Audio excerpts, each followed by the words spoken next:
Season 18 is in full swing, and this new episode brought us face to face with the harsh reality of ranch life that was teased from the start of the season. The episode saw Jack and Tim race against time to save the ranch and their cattle business as tough conditions pushed them to make even tougher decisions about the future. Meanwhile, Tim's health became a point of concern for Katie and Jessica, while Logan and Lisa were struggling with their own uncertainties. Ready to dive into this new episode? Then keep on listening to this recap of Heartland Season 18, Episode 3. The drought that's been slowly creeping in from the start of the season became a full-blown crisis in this episode. The well had started to run dry, so the family was forced to start conserving water any way they could.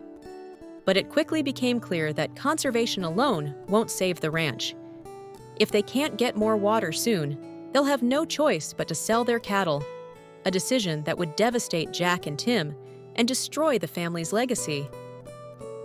Luckily, Tim had an old buddy from his rodeo days, Dougie, who owns a water drilling company, so Tim called in a favor in hopes that they could drill a new well before they run out of water completely.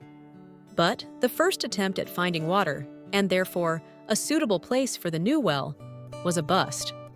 As the situation became more dire and Heartland's well officially ran dry, everybody started realizing the gravity of the situation.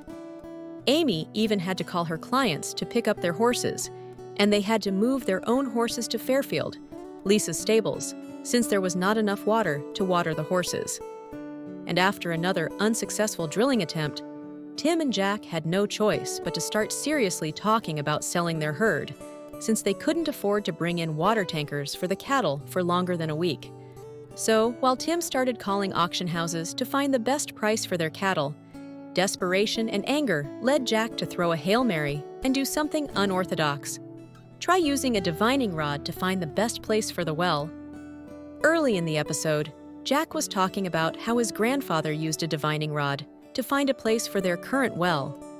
He even tried finding the old rod in the cellar with no success.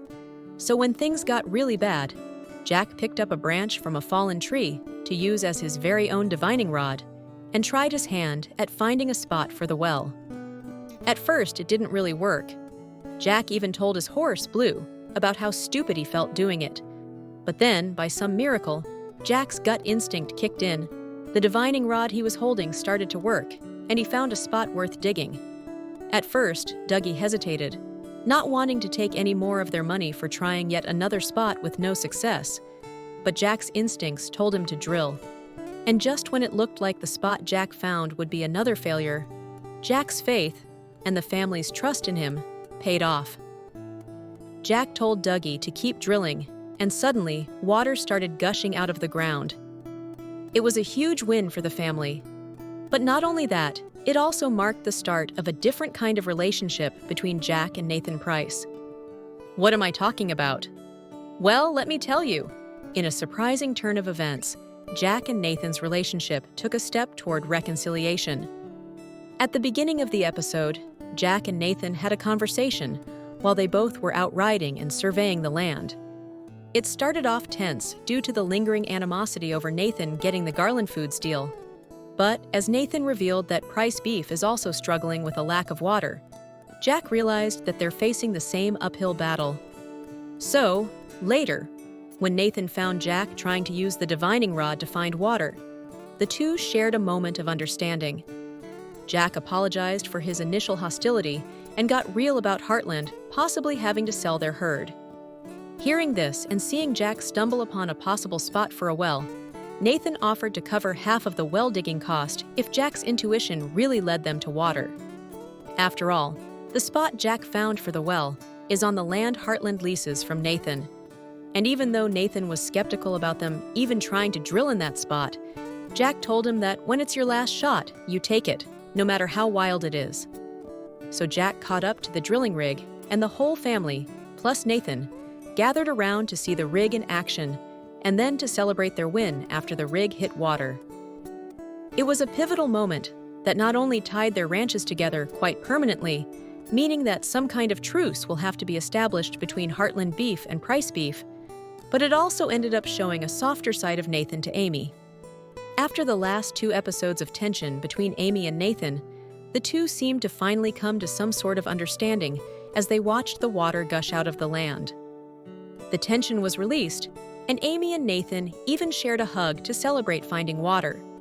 Things started to look up, not just for the ranches, but also for the relationships the Heartland family members have with Nathan Price. Now, I'm interested to see if this means that Amy will give Nathan another chance. I mean, there was a scene of Amy and Nathan dancing together in the season 18 trailer, so that seems pretty likely.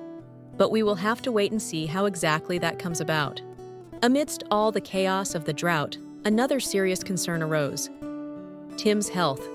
In the first part of the episode, Tim was acting off when talking to Jessica, and then he got dizzy after dropping Katie off at Maggie's.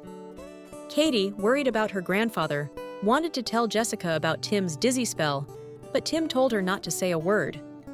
This left Katie in a tough situation.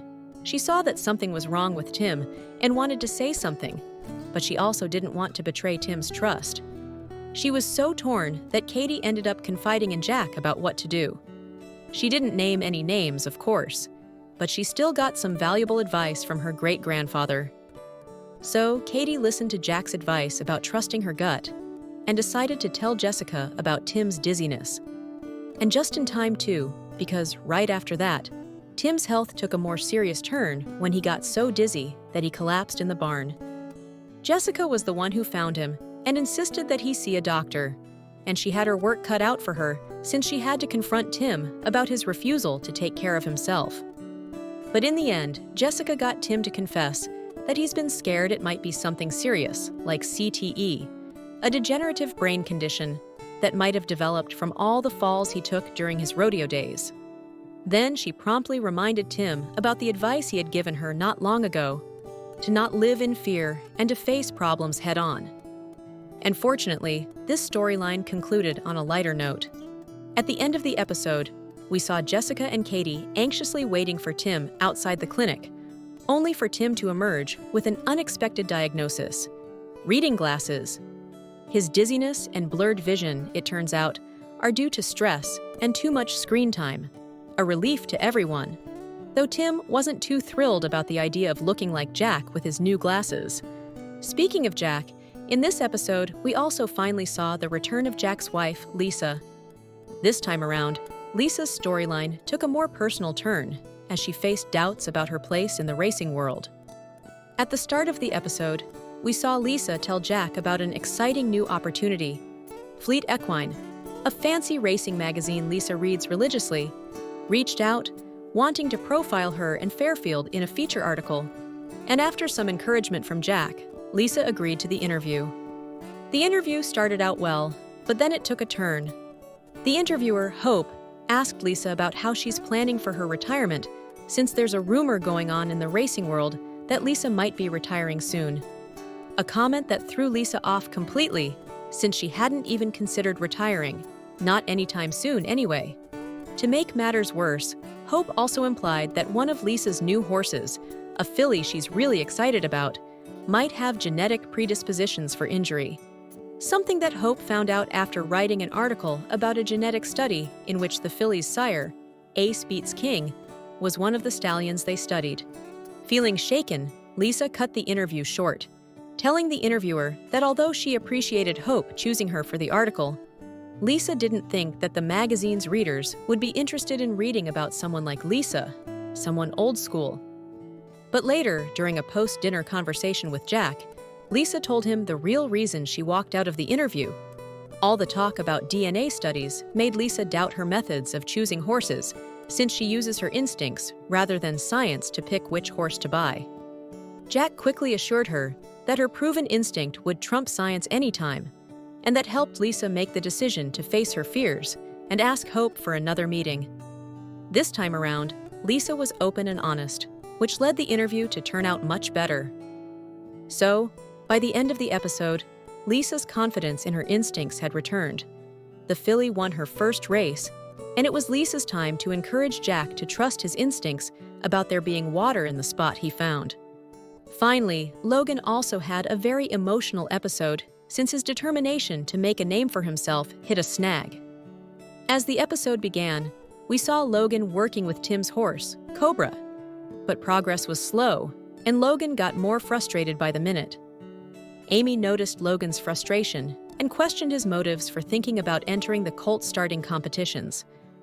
Especially since Amy wasn't sure it was the right path for Logan, since she was worried that Logan was putting too much pressure on himself, and therefore, he would start cutting corners while training horses.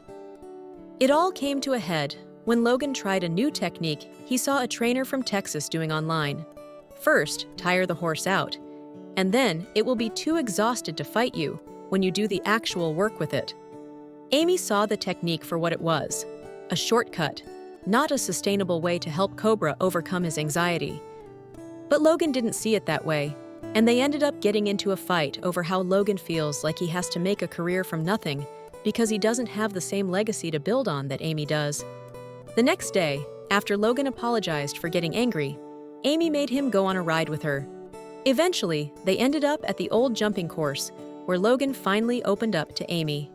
Logan told her about how his need to succeed stems from the fact that he's the same age his mother was when she had him, and in 2 years, he'll be the same age she was when she passed away, which is why he doesn't want to waste any time and have it all now. So, now that Amy had a clearer picture of what was really going on with Logan, she encouraged him to try and connect with Cobra through their shared anxiety, and it worked. With Amy's help, Logan managed to finally get Cobra to trust him, and by the end of the episode, he saddled the horse successfully, showing that he's learning to handle the pressure in a healthier way. Amy even told him that she actually thinks that he'd be great at colt starting competitions. He just has to do it his way, and advised him to stop living like he's running out of time and start living in a place of hope. This episode truly got us experiencing some serious highs and lows. From Tim's health scare to Jack's intuition finally leading them to a new place for a well, the episode really tested our characters. But, as always, they came together in the face of crisis and found a way to push through.